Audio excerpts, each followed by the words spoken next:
अजितदादा गेल्यानंतर राजकारणामध्ये इतकी मोठी घडामोड होईल असं वाटलं नव्हतं.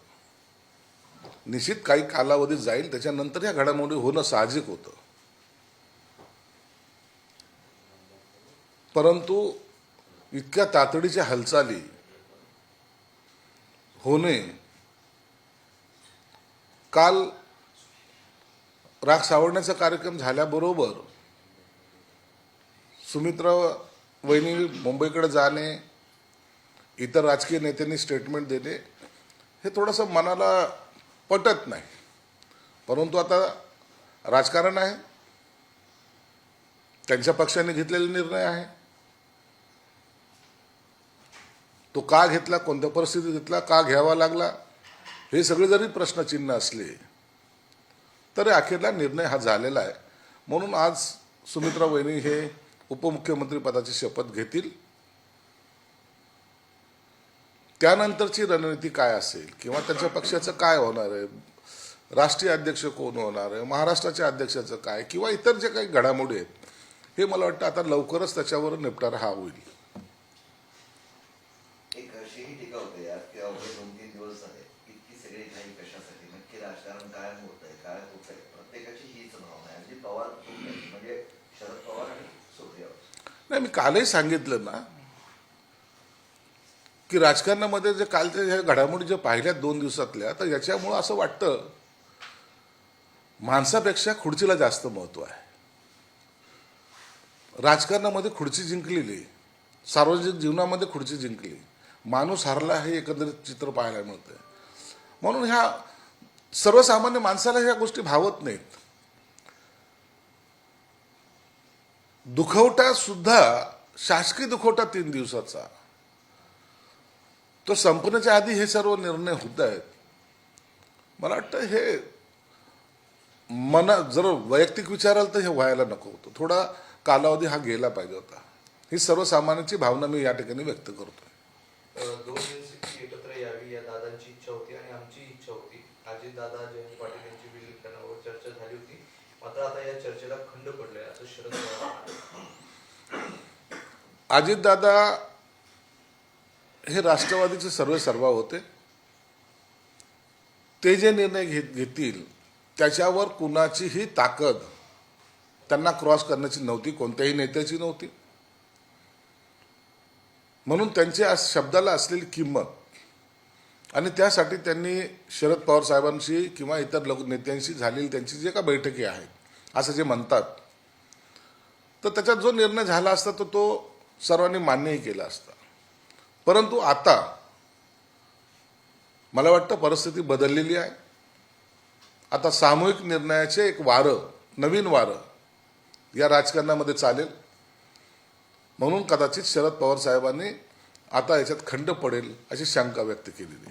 सुमित्रा पवार शपथ घेणार हे माहीत नाही, तो त्यांच्या पक्षाचा निर्णय आहे. तटकरे पटोलेंच्या पुढाकारांनी हे निर्णय होत असेल असं शरद पवार म्हणाले, त्यामुळे त्यांची नाराजी स्पष्टपणे दिसते. शरद पवारांनी जे सूचक वक्तव्य केलेलं आहे ते जर पाहिलं तर मला वाटतं या सर्व राजकारणातल्या घडामोडीमध्ये शरद पवारांना विचारलं गेलं नसावं. त्यांचे असलेले राजकीय सल्लागार, पक्षाचे असलेले नेते यांनीच ठरवून घेतलेला हा निर्णय. म्हणून शरद पवारांना कितपत माहिती आहे याबद्दल सांगणं आता शक्य पण नाही. फडणवीस काल म्हणाले की जे काही निर्णय असेल राष्ट्रवादी तो मान्य असेल. तुमच्या पक्षाची भूमिका काय असणार? नाही, आम्ही पण तीच भूमिका आमची असणार आहे. जी देवेंद्र फडणवीस साहेबांनी घेतली तीच भूमिका आमची असणार आहे. अखेरला निर्णय राष्ट्रवादीने घ्यायचा आहे. अजितदादाच्या पक्षाच्या आमदारांनी, मंत्र्यांनी त्यांनी तो निर्णय घ्यायचा आहे आणि त्यांचा जो काही निर्णय असेल त्यांना आम्हाला पाठिंबा देणं हे गरजेचं होऊन जाईल, क्रमप्राप्त होईल. म्हणून त्यांनी काही निर्णय घेतला त्याला विरोध करण्याची आमच्या कोणतीही मानसिक तयारी पण नाही आणि आम्ही करणारही नाही. त्यात भाजपचंही नाव निघालं. शरद पवार म्हणतात भाजपसोबत जाण्याचा संबंध नव्हता. दोन्ही राष्ट्रवादी एकत्र आल्यावर भाजपसोबत सत्तेत जाणार का असे प्रश्न जर पडले असतील तर त्या पक्षाचं नाव आमच्या चर्चेत येण्याचा संबंध नव्हता. म्हणजे दोघे एकत्र येणार आहे का यावर त्यांनी प्रश्नचिन्हही उपस्थित केलं. मग either अजित पवार बाहेर जाणार किंवा शरद पवार आत जाणार, भाजपचा संबंध नव्हता असं म्हणतात. राष्ट्रवादीचं, दोन्ही राष्ट्रवादीचं एकत्रित यायची ही पहिली त्यांची भूमिका होती. त्याच्यानंतर काय निर्णय घ्यायचा ही दुसरी टाईम होता. म्हणून पहिले एकत्र यायचं का ह्याच्यावर चर्चा घडलेल्या आहे. परंतु मला असं वाटतं की त्यात भाजपचा संबंध असण्याचं काही कारण नाही. परंतु एकंदरीत जर ते एकत्र आले असते तर निश्चित ते NDA सरकारमध्ये आले असते, महाराष्ट्रामध्ये महायुतीमध्ये त्यांनी आले असते आणि त्याच पद्धतीचं राजकारण पुढे चाललं असतं. अध्यक्ष हा पवार परिवारामधूनच करा आणि NCPच्या विलीनीकरणाबाबत पवार कुटुंबाचं म्हणणं विचारात घ्या असं भाजपच्या केंद्रीय नेतृत्वानं राष्ट्रवादीच्या नेत्यांनी निरोप दिल्याची सूत्रांची माहिती. मुळामध्ये राष्ट्रवादीचे जे काही नेते आहेत अजितदादा गटाचे, त्यांचा सर्वांचा आता या वेळेला ज्या क्षणी तरी जी घटना घडली त्यानुसार आता पवार कुटुंबातलाच माणूस राष्ट्रीय अध्यक्ष होईल हे जवळपास निश्चित आहे. आणि म्हणून भाजप काय किंवा आम्ही काय, आम्ही त्यांच्या भूमिकेला समर्थन देणार आहोत. म्हणून आता राष्ट्रीय अध्यक्ष हा त्यांच्या कार्यकारिणीमध्ये काय ठरवतो माहीत नाही, परंतु मला वाटतं हे पवार कुटुंबातलाच आज राष्ट्रीय अध्यक्ष हा होईल. स्थानिक निवडणुका आपल्या जिल्हा परिषदामध्ये म्हणजे तुम्ही दगाबाजी केली, तुम्ही धोका दिला, तुम्ही फसवलं वगैरे वगैरे वगैरे म्हणून हे सगळं झालं. अतुल सावे असं म्हणा. भाजपने काय बोलावं, काय निवडणुकीमध्ये काय प्रचार करावा हा त्यांचा विषय आहे. परंतु इतके सफाईनं स्थानिक नेते खोटं बोलतील याच्यावर माझा आता विश्वास बसत नाही, पण आता ठेवावं लागेल. अशा पद्धतीने वक्तव्य करणं योग्य नाही आहे. मी त्यांना पुन्हा विनंती करतो. आणि जर असंच केलं तर आम्हाला जर बोलावं लागलं तर मग ह्या नेत्यांनी काय काय गडबडी केल्यात हे वरिष्ठाच्या कानी मी निश्चित टाकेल. राज्यात आणि केंद्राच्या तिजोरीत ठणठणाट आहे आणि याचं खापर लाडक्या बहिणीवर फोडलं जाते असं नाना पटोले म्हणतात. लाडक्या बहिणीच्या मुळे तिजोरीत खणखणाट आहे असं म्हणणं चुकीचं आहे. ही योजना आम्ही अत्यंत विचारपूर्वक सुरू केलेली आहे आणि माननीय एकनाथ शिंदे साहेबांनी सुद्धा सांगितलं आहे की ही योजना आम्ही बंद पडू देणार नाहीत. देवेंद्र फडणवीस साहेबांनी सुद्धा सांगितलं आहे आम्ही बंद पडू देणार नाहीत. म्हणून आम्ही तिजोरी कशी भरायची याचा निश्चित प्रयत्न करू, परंतु लाडकी बहीण योजना बंद होऊ देणार नाही. उपमुख्यमंत्री पद की शपथ लेने जा रही है, इस पे आपका क्या कहना है? अजीत दादा के जाने के बाद इतने जल्दबाजी में ऐसी कुछ घटना घटेगी इसके ऊपर आज विश्वास नहीं होता. शायद कुछ दिनों के बाद ये हो सकता था, लेकिन ये करने के पीछे क्या राजनीति है, क्या पार्टी की भूमिका है, ये बताना आज कठिन है.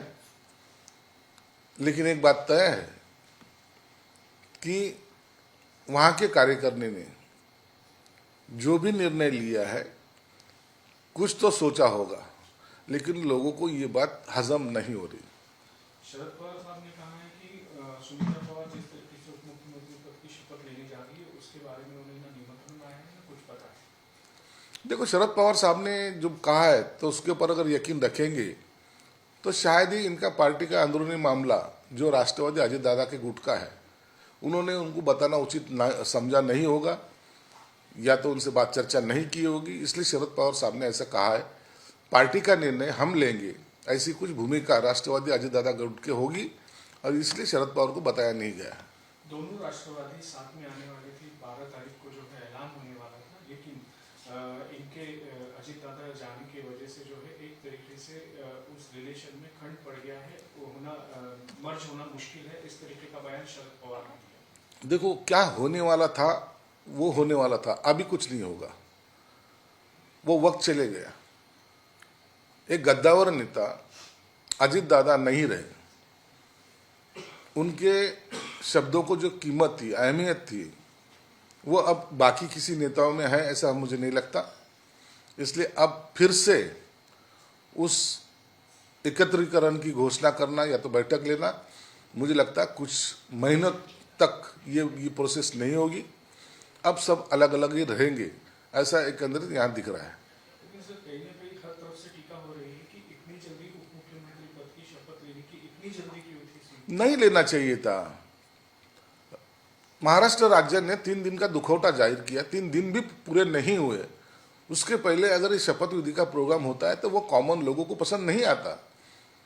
क्या जल्दी है, क्या जल्दबाजी थी? आज नहीं 8 दिन के बाद कर सकते थे, देना तो था, वो तो तय था।